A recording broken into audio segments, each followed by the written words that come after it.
California task force to study and develop reparation proposals for African Americans. Content warning. It contains discussions of racial discrimination, sexual assault, torture, lynching, and other forms of extreme violence. Contains unedited historical quotations and photographs of white supremacist hatred, torture, lynching, autopsy, and other forms of graphic violence. Scholars estimate that 40% of the black-white income gap is due to labor discrimination. As a result, by the mid-1980s, white workers gained in $1.6 trillion at the expense of black workers. Discrimination in banking. African Americans have historically faced systemic discrimination in banking, which has impacted their ability to accumulate wealth. Banks established by the federal government discriminated against African Americans and deprived them of wealth. The Freedmen's Fund, Free Labor and Union Army military banks, and the Freedmen's Bank were three banking institutions established by the federal government in the early to mid-1860s, which provided recently emancipated African Americans with the means to save the money they earned. 262 But racist paternalistic attitudes by government officials prevented African Americans from investing their own money and accumulating wealth. 263 Bank employees improperly invested client savings and lost approximately $2.9 million, or $63 million in 2017 dollars, harming freedmen and their descendants for generations to come. 264. In another example, Union Army chaplain John Eden created the Freedmen's Fund in 1862, to hold the wages of formerly enslaved African Americans who fled to Union or who worked for Union troops. 265 These freedmen had no access to their individual wages or savings, nor did they have any say in how their own wages or the money that was donated for their benefit would be used. 266 Instead, Eden pooled the wages in the fund to collectively provide food, shelter, and other needs, essentially treating freedmen as contract laborers. 267. Eden also stole all their wealth. Soldiers confiscated horses, wagons, money, and other valuables that self-emancipated African Americans brought with them to the Union lines. 268 Eden took anything that the soldiers and quartermasters did not steal for themselves. 269 By 1864, he had formalized his contract labor system to negotiate contracts for and hired out black workers on abandoned plantations that the federal government had leased to Northerners and to some Southerners who supported the Union. 270 Any profits from the cash crops that black workers grew and harvested were placed in the Freedmen's Fund. 271 Eden also used the fund for other expenses. 272 In 1 year alone, Eden stole $103,000 or $1.6 million in 2017 dollars from black depositors to pay for the Union Army's incidental expenses, $5,000 in medical expenses, the salaries of all hospital stewards and medical assistants. 273 The Free Labor and Union Army military banks, first established in 1864, was another bank that used an exploitative model of contracting black people's labor similar to Eden's Freedmen's Fund. In 1865, Congress created the Freedmen's Bank and Trust Company, also known as the Freedmen's Savings Bank, seeding the bank with unclaimed deposits from the free labor and military banks. 274 The initial charter designated an all-white board of trustees with broad discretion to oversee the bank,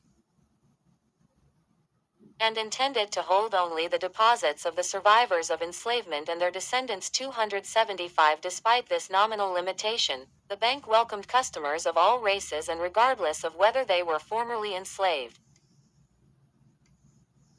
Though formerly enslaved people made up the vast majority of bank customers. 276 And though the charter made clear that its purpose was to invest the deposits in low-risk Treasury notes and conservative U.S. securities, it vaguely stated that a third of the deposits, called available funds, could be invested anywhere, leaving an opening for abuse. 277 The Freedmen's Bank used a number of aggressive methods and tactics to solicit deposits and to convince black patrons that their money was safe and that they could grow wealth. 278 passbooks and other bank literature contained numerous slogans and poems on the ways of thrift and savings. 279 Bank advertisements often included the names of prominent government officials, such as Abraham Lincoln and Oliver Otis Howard, misleading customers and the public into believing that the federal government protected and guaranteed their deposits. 280 depositors were reminded during public meetings and other bank-sponsored gatherings that the bank was under congressional charter, and thus under its complete protection. 281. With such assurances that their deposits were safe, African Americans from a wide variety of backgrounds and occupations, many excited to be receiving a wage for their services for the first time in their lives, opened accounts with the Freedmen's Bank between 1868 and 1874 at an extraordinary rate. Within 10 years. 75,000 depositors, who were virtually all African Americans, trusted the bank by depositing more than $75 million. Approximately $1.5 billion in today's $282. Most of these deposits were being saved to buy land and other productive goods such as tools or agricultural supplies, as depositors were told to do. 283. But the bank turned quickly from a savings bank to a risky private investment bank controlled by a small minority of trustees. 284. Against the bank's original congressional charter and without the knowledge of the black customers, who were largely unable to secure loans from the bank, the bank invested the money in risky railroad and real estate holdings to benefit white businessmen and bank managers. 285. When, on June 29, 1874, the bank failed and closed due to fraud. 61. 131 mostly black depositors lost about $2.9 million or $63 million in 2017. $286. One study estimated the average amount owed to depositors across 71 bank failures of federally chartered banks between 1865 to 1933. 287. And the Freedmen's Savings Bank ranked third for the largest amount owed to depositors at the time of bank failure. 288. Because the bank had represented much more than just a place to store money, the African Americans who lost their money also lost their trust in the federal government and in banks in general. 289. State and private banks following emancipation refused to serve the credit needs of freedmen during the late 19th century, which meant that they had to rely on more expensive and exploitive credit systems. 290. General stores became an important means of accessing short-term credit. 291. Prices were at the discretion of the merchant. 292. One price for goods purchased with cash and a higher price for goods purchased with credit. 293. Goods purchased on credit were charged interest of 8 to 15%. As determined by the personal judgment of the merchant, based on the creditworthiness of the borrower. 294. Black-owned banks were established to provide banking services to black communities. 295. Approximately 130 black-owned banks were established between 1900 and 1934. 50 savings and loans and credit unions were also established during this period. Only 8 banks survived the Great Depression out of 130 black-owned banks. 296. Today, there are only 21 black-owned banks nationwide, and 32 black-owned financial institutions overall, including credit unions. 297. Bank officials at the government-chartered Freedmen's Bank improperly invested the savings of newly freed enslaved people, leading to the loss of approximately $2.9 million or $63 million in 2017 dollars. This loss of wealth devastated newly freed enslaved people and their descendants for generations. The federal government prevented the success of black-owned banks by excluding them from full participation in the banking market. 298 black bank deposits were smaller and were more frequently withdrawn than white bank deposits. which made them more risky. 299 Most black depositors had no wealth to invest in the bank and were just depositing money from their wages while keeping small amounts to live on. 300 They put their money into black-owned banks not only for safekeeping, but also as rainy day funds during bad times that came often. 301 Because their deposits experienced high risk, black-owned banks had to keep more cash as reserves or invest in other more liquid assets such as government securities, which were safer than loans. 302 They needed to make sure they always had enough cash at the bank to pay out to depositors. Black-owned banks also held very high capital ratios to offset this risk. 303 For example, in 1920, the mean capital ratio for white banks was 18%. While black banks had an average capital ratio of 32.9%. 304 This meant that the black bank owners invested more of their own money and earnings in the bank to keep it secure, but this severely lessened their ability to make a profit or lend money. 305 Another source of vulnerability for black banks was their assets or loan portfolios. 306 The fate of black banks was tied up with the fate of black businesses, which meant that black banks lacked the diversified investments needed for safe and profitable banking. 307 Most thriving banks hold a mix of commercial and real estate loans, but black-owned banks made almost exclusively home loans because the vast majority of black businesses were small service operations with no need for bank financing. 308 As described in Chapter 5, Housing Segregation, the federal government generally labeled black homeowners and black neighborhoods as being at higher risk of default, and white-owned banks generally refused to issue mortgages to black homeowners. Black-owned banks often met the need and provided home loans to black homebuyers. 309 Since homes owned by African Americans were undervalued due to government redlining, the property held for collateral during the term of the loan immediately diminished in value, upholding the perception that these loans were inherently risky investments. 310 Therefore,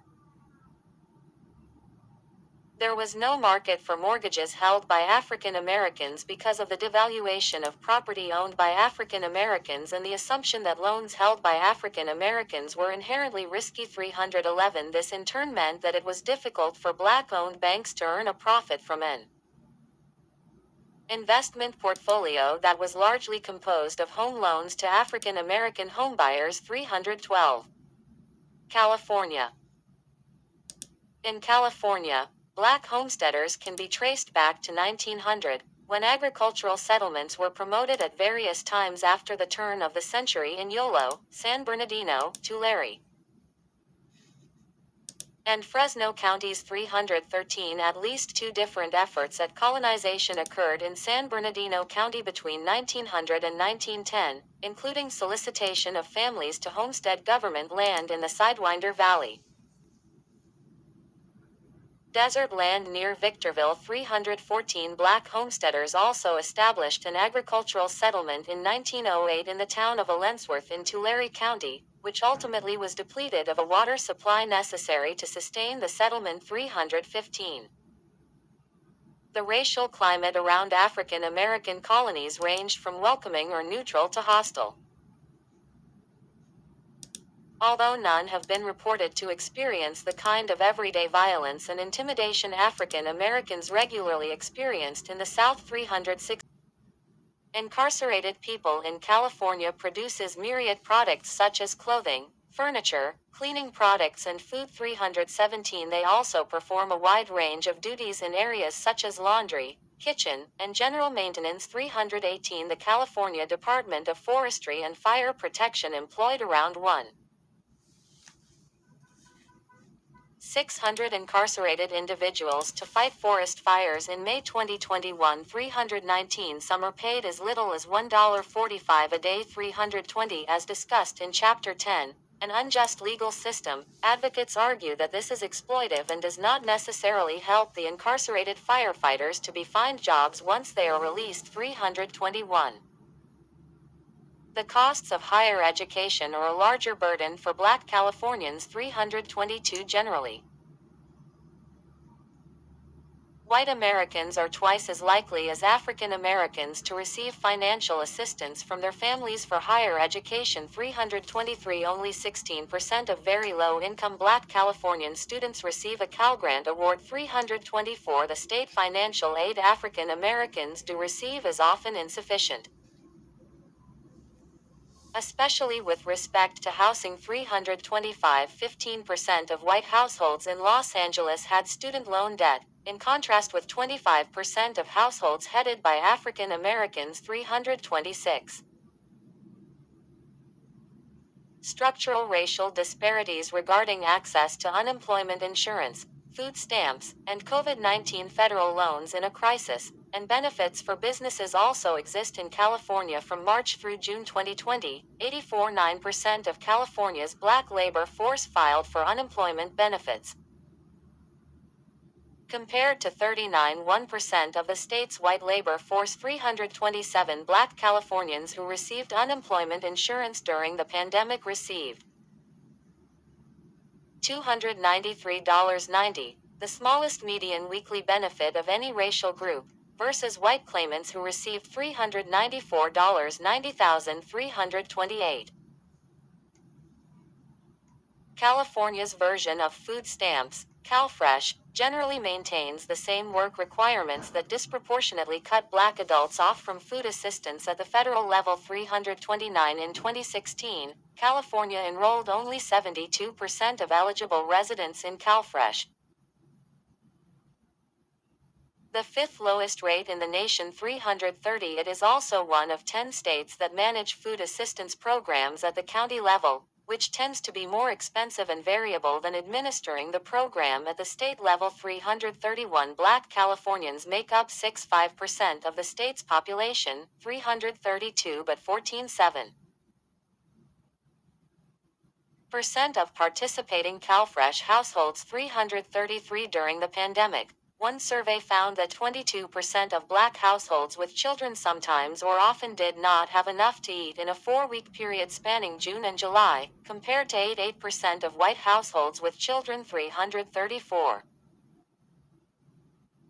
In California, an analysis of the distribution of federal loans found disparate distribution by race. African American neighborhoods received $445 per resident, while white neighborhoods received $666 per resident. Partially due to lower concentration of small businesses or small business employees in African American neighborhoods. 335 However, another analysis revealed that in most major metro areas in the country, including Los Angeles, San Francisco, and San Diego, businesses in majority white areas also received federal loans at a greater rate than businesses in majority African American areas. 336 Proposition 209 has also disadvantaged Black-owned businesses in the state. Seeking public contracts with the state of California and local governments passed in November 1996, Proposition 209 caused state and local governments to end race-conscious contracting programs,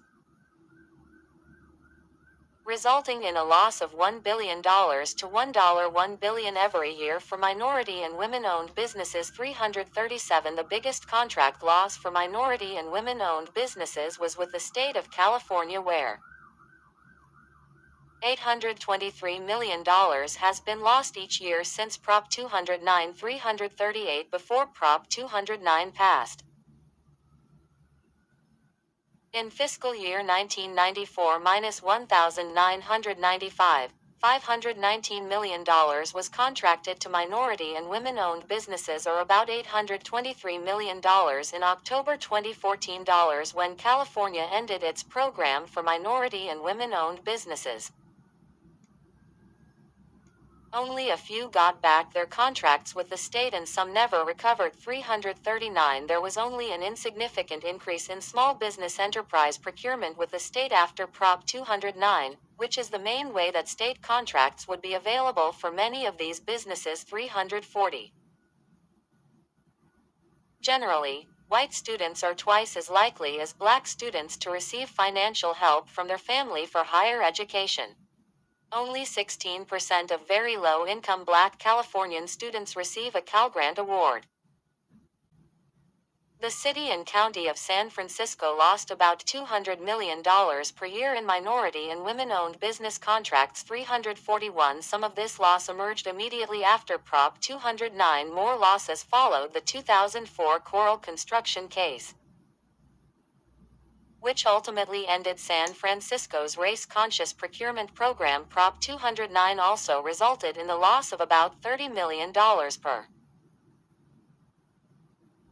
year in minority and women-owned business contracts with the City of Oakland. It also resulted in an estimated $20 million loss per year in such contracts with the City of San Jose after the 2000 high-voltage wire works case, which ultimately ended San Jose's race-conscious contracting program. 342.